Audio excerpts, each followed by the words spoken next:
Uh, Nightmare Gizmo here, working on my 1956 Cushman Eagle project. Has a 8-horse motor inside of it.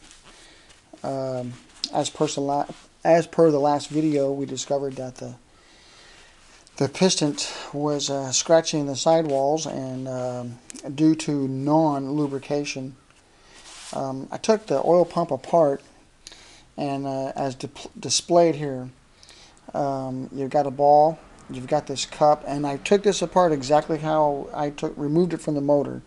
You got this cup that's right here, you have the spring, and then of course you have the plunger. Let's see if you can see that. Yep, now you got the, and then you, over here. So anyway, what I discovered was with diagnosing all that, discovered that this little part right here, this little cup looking thing, was installed incorrectly due to the rebuild of about 14 years ago, roughly. And due to them installing that incorrectly, has just about froze this motor up, because it was not spraying out the top of this, hitting the splash shield that's mounted to the crank so that it will splash it up to the bottom side of the piston to lubricate the bottom side of the piston. And hence what happened is it almost locked the engine up. So now I got a piston coming, new rings, wrist pins, wrist bushings. The crank seems to be okay as far as the bushings go there. The cam seems to be okay as far as that goes. But this little deal right here, that part right there, the cup needs to be down over the ball. That's how it needs to be installed. So what I'll show you here real quick is how that works. So we go ahead and install the ball.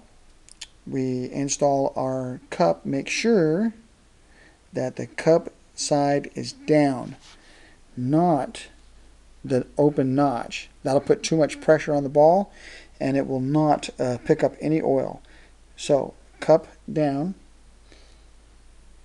And the only reason I'm describing everything of how to do this is because I've never worked on this type of motor before, and I'm thinking that maybe I may not be the only guy out there that's never worked on one of these before.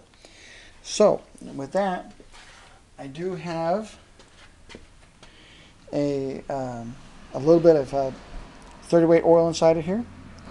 Down on the inside, I've got my pickup screen. We'll drop that down inside there. We'll drop the oil pump down inside there. And what we'll do is we'll start to pump it. And boom. That right there will spray against your splash shield that's on the crank, and that crank will then throw it up to the bottom side of the piston. And man, that thing's working good. Now that we have that cup in there installed correctly.